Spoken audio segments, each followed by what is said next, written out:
Assalamualaikum warahmatullahi wabarakatuh. Teman-teman dimanapun Anda berada, pada video kali ini saya ingin membahas topik menarik tentang masalah poligami. Allah dalam Al-Quran berfirman, "Fankihu ma taba lakum minan nisa'i masna wa sulasa wa ruba fa in khiftum alla ta'dilu fawahidah aw ma malakat aymanukum." Ayat ini menjelaskan bahwa umat Islam diperbolehkan menikah masna, dua, wasulasa, tiga, waruba, empat. Kalau tidak mampu berlaku adil maka cukup satu. Masna bukan berarti 2 ditambah 2 sama dengan 4. Sulasa bukan berarti 3 ditambah 3 sama dengan 6. Ruba bukan berarti 4 ditambah 4 sama dengan 8. Sehingga 8 tambah 6 sama dengan 14, ditambah 4 sama dengan 18. Bukan seperti itu maksudnya.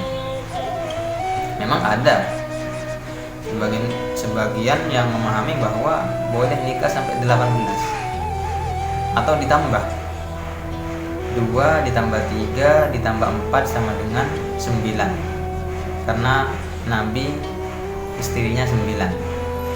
Itu salah. Yang benar, maksimal istri yang boleh dinikahi bagi umat Islam maksimal itu 4. Kok bisa? Analoginya seperti ini.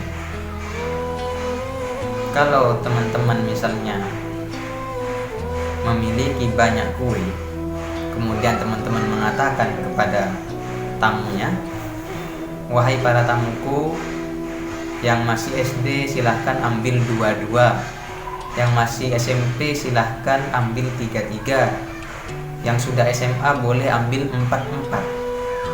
Itu artinya apa? Artinya yang SD ambil 2, satu orang 2. Bukan 2, yang SD ambil 2 bukan berarti ngambil 4, tapi yang SD itu silahkan ambil per orang 2. Yang SMP ambil 3, bukan berarti ngambil 6, tapi per orang ngambil 3. Yang SMA ngambil 4, artinya per orang boleh ngambil 4. Jadi bukan dijumlahkan. Itu secara logika. Kemudian secara dalil, Nabi pernah memerintahkan sahabat yang bernama Ghailan. Awalnya dia tidak masuk Islam. Setelah masuk Islam, Nabi menyuruh dia mentolak atau memisah istrinya yang banyak itu. Istrinya kebetulan kalau tidak salah 10. Kemudian Nabi bersabda, "Amsik arba'an wa farik sa'irohunna." Ambil 4 dan pisah sisanya. Jadi ini dalil bahwa maksimal itu 4. Itu berkaitan dengan jumlah. Kemudian di ayat selanjutnya Allah berfirman, "Walan tastati'u an ta'dilu bainan nisa'i walau harustum." Dan kalian tidak akan mampu berlaku adil kepada istri-istri kalian walau harustum, sekalipun berusaha sekuat tenaga. Sepertinya bertentangan. Di ayat sebelumnya Allah mengatakan kalau tidak mampu adil 1, kalau mampu adil boleh 2, boleh 3, boleh 4. Tapi di ayat selanjutnya Allah mengatakan kamu tidak akan mampu berlaku adil. Ini bagaimana? Maka ulama memberikan penjelasan bahwasannya ada hal-hal yang memang tidak dimampui oleh manusia, ada hal-hal yang dimampui oleh manusia. Dalam poligami itu ada beberapa hal yang harus dilakukan. Yang pertama, harus adil dalam nafkah. Yang kedua, harus adil dalam giliran. Yang ketiga, harus adil di dalam membagi hari.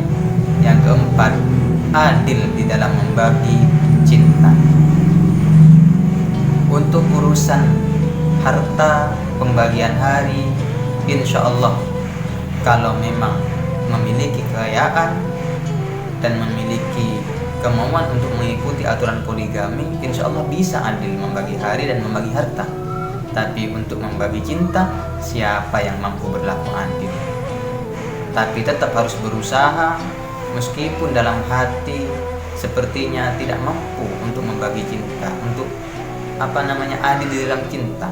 Oleh karena itu yang dimaksud oleh Allah, kalian tidak akan mampu berlaku adil dalam hal-hal yang bersifat abstrak, seperti tadi cinta, kasih sayang, itu sulit untuk berlaku adil, meskipun tetap harus berusaha.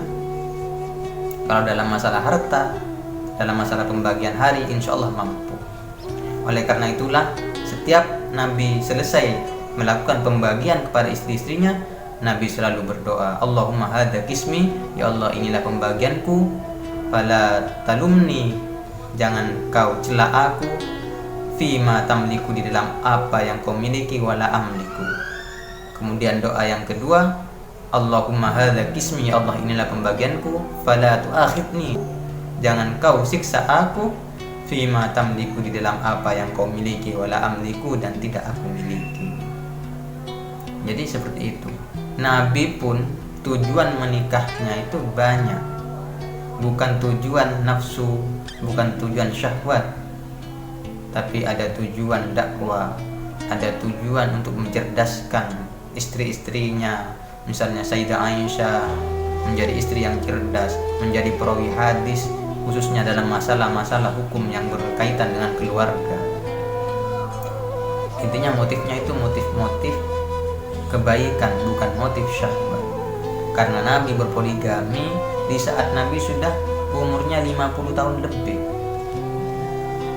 dan istri-istrinya mayoritas itu adalah janda.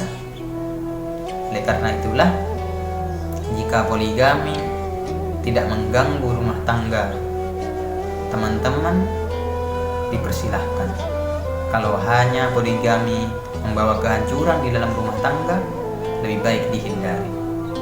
Bukan berarti poligaminya yang salah, tapi bisa saja prakteknya di lapangan yang salah.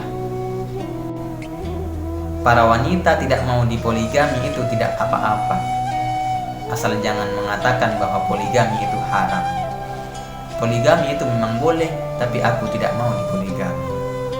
Itu tidak apa-apa kalau bilang seperti itu. Mungkin itu saja yang ingin saya sampaikan. Mudah-mudahan bermanfaat. Ihdinas siratal mustaqim. Wassalamualaikum warahmatullahi wabarakatuh.